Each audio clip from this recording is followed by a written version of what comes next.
when I'd moved to Ibiza. I was there for a couple of months. Wasn't really doing, I mean, you can't call it work. It was a couple of hours a day creating content for social media just to keep things ticking along.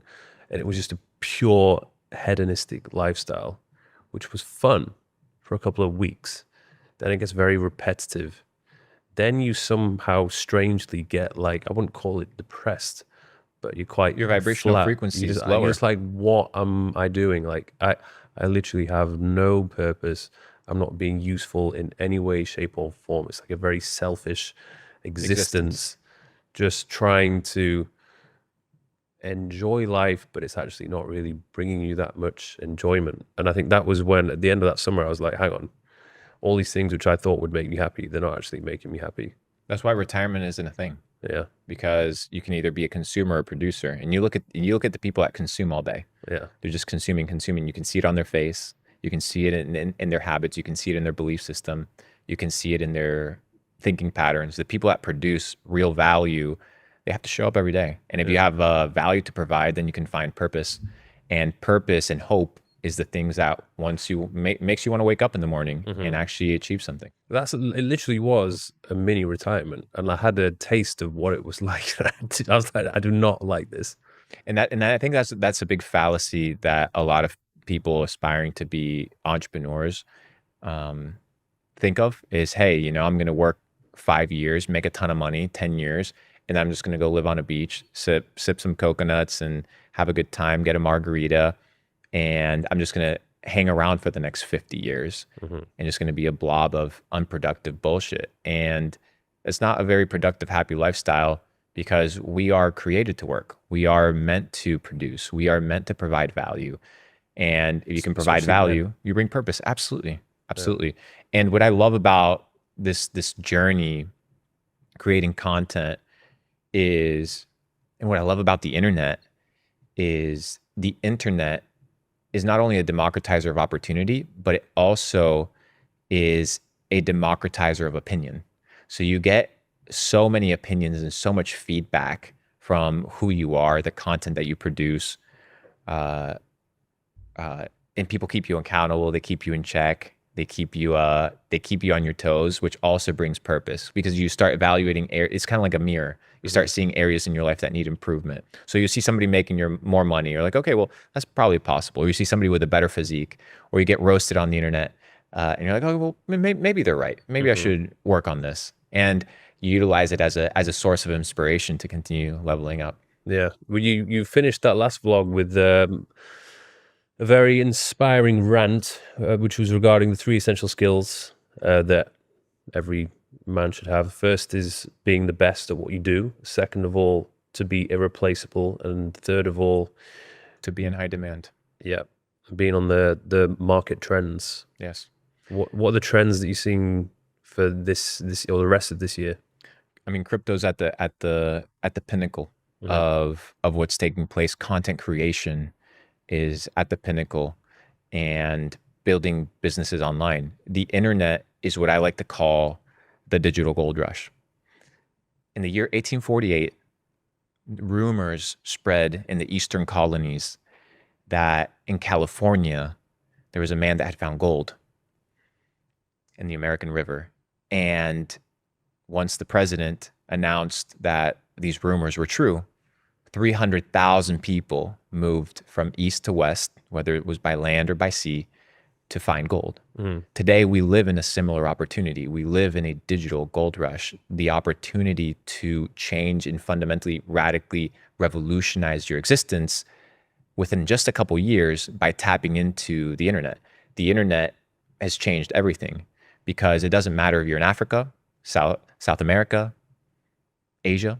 If you have access to the internet and access to a device, you can build a business. You can make money. You can change your life for free. You can tap into AI tools today. English cannot even be your native language, and you can be doing copywriting in English that is verified, vetted, cross-checked, cross-examined, punctuation ready to go, and you can sell copywriting services. 100%. Why not? You could literally build an agency from utilizing free ad tools. You can be a content creator and get millions of views like you, a fitness. Most fitness influencers, most fitness people are broke, but you utilize the internet and the digital gold rush to change your reality. So that is being on market trends. Being on the internet is the biggest market trend, and understanding that there's digital currency to power the internet is extremely important. Back to your other 2 points, you need to be in high demand, but you also need to be the best at what you do, because the marketplace rewards value and it rewards quality. It's not just about being the first one to show up, it's about being the best. You need to be the best at what you do, you need to be in high demand, and you need to be irreplaceable. A lot of people are going to be replaced by AI. A lot of people are going to be replaced by another competitor.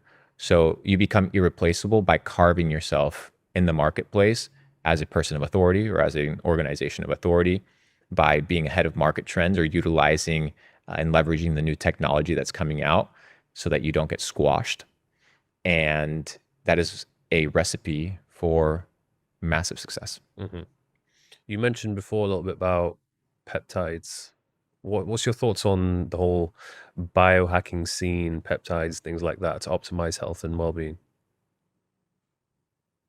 The peptide scene, the whole bioregulator scene, obviously there's areas of massive hype, but you look at David Sinclair, who's a leading kind of figure when it comes to studying the brain, and he pushes one peptide known as NAD+. And NAD+ was created in the 40s and 50s, pre-Cold War between Russia and the United States, as a protein that gives you neuroplasticity, helps with neuroplasticity. It helps with rewiring neural networks and helping with Alzheimer's and dementia. So I think it's a new area of science that is being developed and something that a lot of people should be looking into. Consult with your doctor for more information. I think for sure there's, unfortunately, it seems to be one of those things that's only accessible for people who have money. Like I went to, there's a few biohacking places here. But if you don't have much money to spend, like a lot of those off limits. Like if you want to go there, do 20 minutes of red light therapy, do a cold plunge, do the cryo, go in the oxygen chamber, like that's going to set you back a bit. So I think for those people who don't have the access to it or the funds to pay for it yet, I think just going back to the basics of There's free things. consuming nutrient dense, unprocessed foods, high quality, exercising, prioritizing sleep, not drinking tap water, Not drinking alcohol, alcohol as well. making sure you ground, making sure you get good sunlight, making sure, like you said, be in a situation where you have a life of balance. Most people live a life of imbalance, and they're not at peak performance.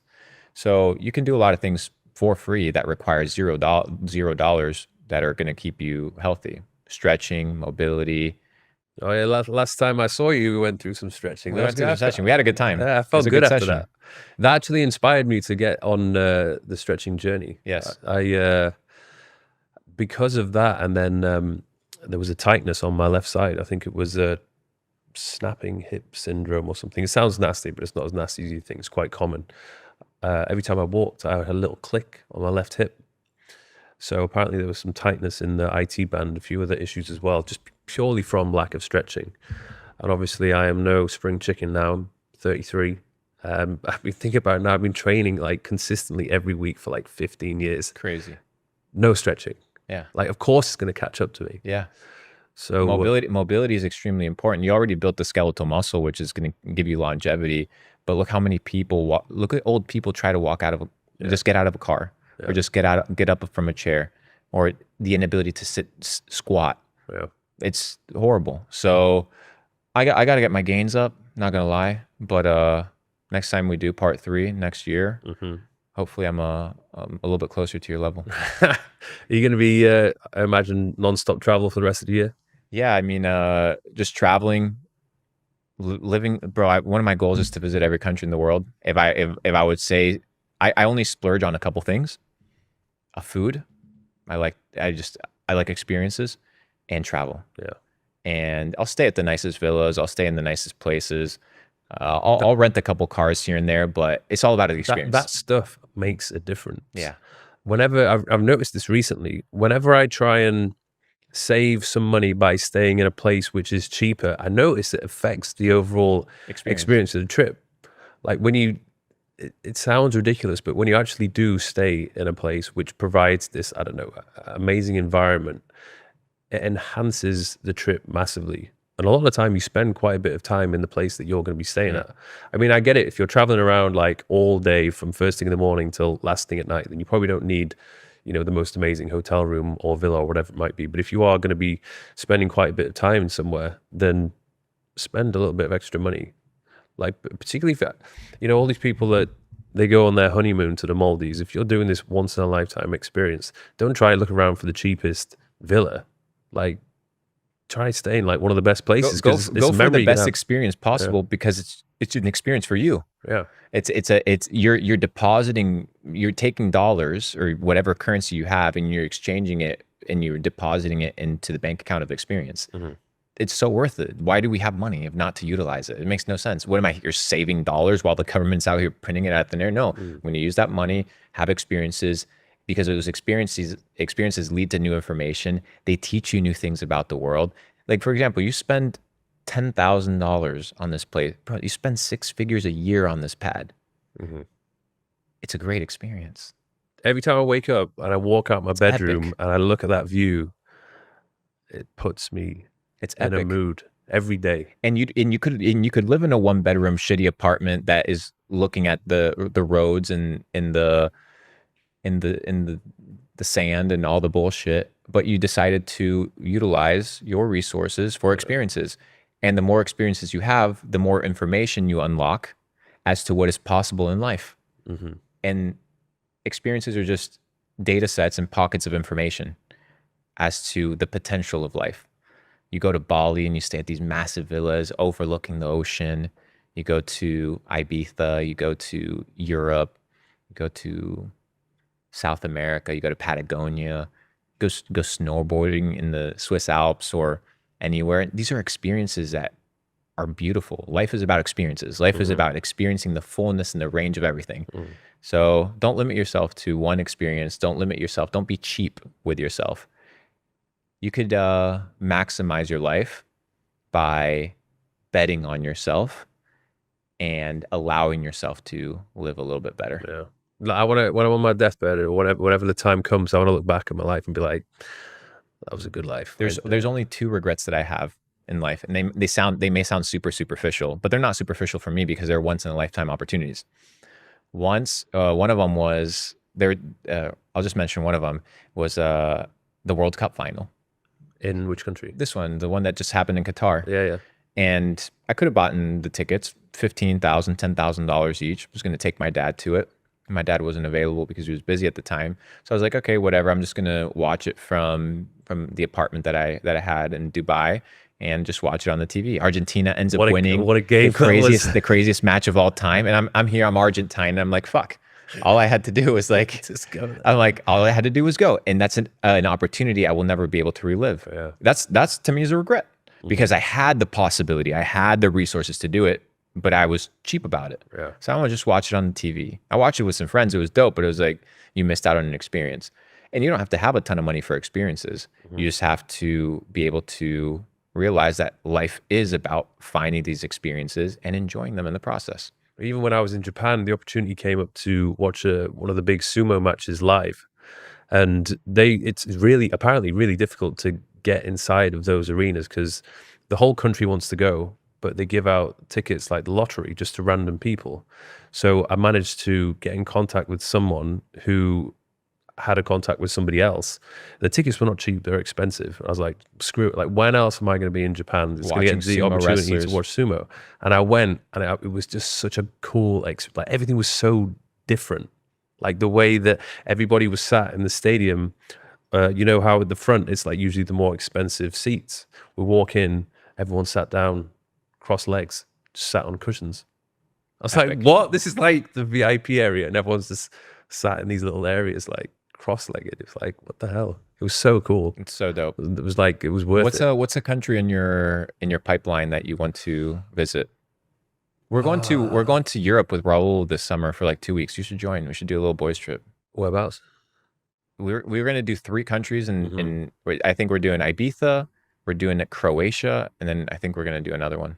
Have some Um, mushrooms, have a good time. that's one thing I've not. I mean, I've done a few things, but I've never done You should do mushrooms. mushrooms with He me, was bro. last time I saw. I got He Raul. was telling me about it. I don't know if I'm allowed to say that. Motherfuckers gonna be like, "Yo, why'd you say that shit?" You the But instigate. he had a great experience, and yeah, we should maybe do a little boys trip. It's next couple of years gonna be very fun. Like Yeah. there's so many opportunities, and there's in terms of the places I really want to go to. Um,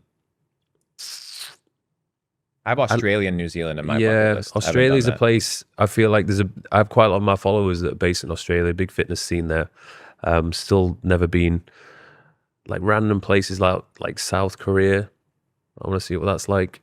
Um, Have you Cool. done South America yet? I've done Chile and Argentina when I was 16 on a rugby tour. Done Nice. Brazil, did the carnival in Brazil. But there's places like Costa Rica, Colombia, Venezuela. All those places seem pretty interesting. Yeah, I think Central America is pretty dope if you have the ability to hit up. And now El Salvador is getting better with the whole Mm. crime thing is pretty dope. Costa Rica, Panama, they're nice. Colombia is super sick. Venezuela, you can't really get into. Mm. Communist as fuck right now. Cape Town as well. I haven't been Cape Town. I hear good things and bad things about South Mm. Africa. It's what they call a blue zone. So there's the vibes there are probably immaculate, but I don't want to get slaughtered. Yeah, I'm like you. I want to tick them all off, see what it's like. My big goal is probably a couple of ranches around the world, Yeah. chilling, potentially I'm writing 2 books right now. So I want to potentially get those done this year. Writing two simultaneously. 2 simultaneously. One is on Bitcoin. Mhm. I've been writing that one for about a year. And then the second one is my philosophy on life. Yeah. So that one takes time because it's really being able to learn what I believe. You still holding it down with the other half. Yes. Yes. Admirable. Loyal to one woman for the rest of my life. Yeah. How's she handle all the travels? We've been able to build a relationship that is based on deep understanding that you have to sacrifice certain things in order to have other things in life. So in our relationship, communication is the key to success. A lot of people, they fear communication. They fear expressing how and what it is that they want. And it's also understanding that you can't have everything in life. You can't be out here on the couch cuddling, watching Netflix all day and simultaneously run a multi-million-dollar business and travel the world. But the best I can do, sometimes I bring her to some of the trips. Sometimes she just travels and hangs out with family. But it's great. It can be difficult because if you bring them along for one of your trips, It can be a distraction. a huge distraction. Yeah. Hey, where are we gonna eat? Yeah. I want to eat again. I need the toilet. and you know, I it travels dope, but simultaneously I have aggressive travel schedules. It's like I'm pinging back and forth. I did 2 months in Asia, January and February. Then I went back to Puerto Rico. I was there for 4 days. Then back to Malaysia because we had to get some stuff done at the office. Then I did Singapore. Now I'm here in Dubai. Next week I'm back in Malaysia. Then I have to go see some team members in South Korea. Then I'm going to go back to Puerto Rico for the summer and just grinding. So It's hectic, but it's definitely more enjoyable if you can fly first class. yeah, it's good. It's good. I'm covered there. Awesome, man. It's always a pleasure sitting down with you. I always walk away from it just enlightened and just my brain is racing. I would definitely So want to much make this opportunity, bro. an annual thing. Yeah, me too, bro. It's gonna be a good one. I'll start probably working on some podcasts and some public stuff as well. So would love to have you on mine. I think people can learn a lot about your discipline and your commitment to self-development. And I think that as you continue to mature in your business career, people are going to notice and take you and realize that you're a serious entrepreneur. And I look forward to seeing you absolutely crush the business scene, bro. Thank you very much.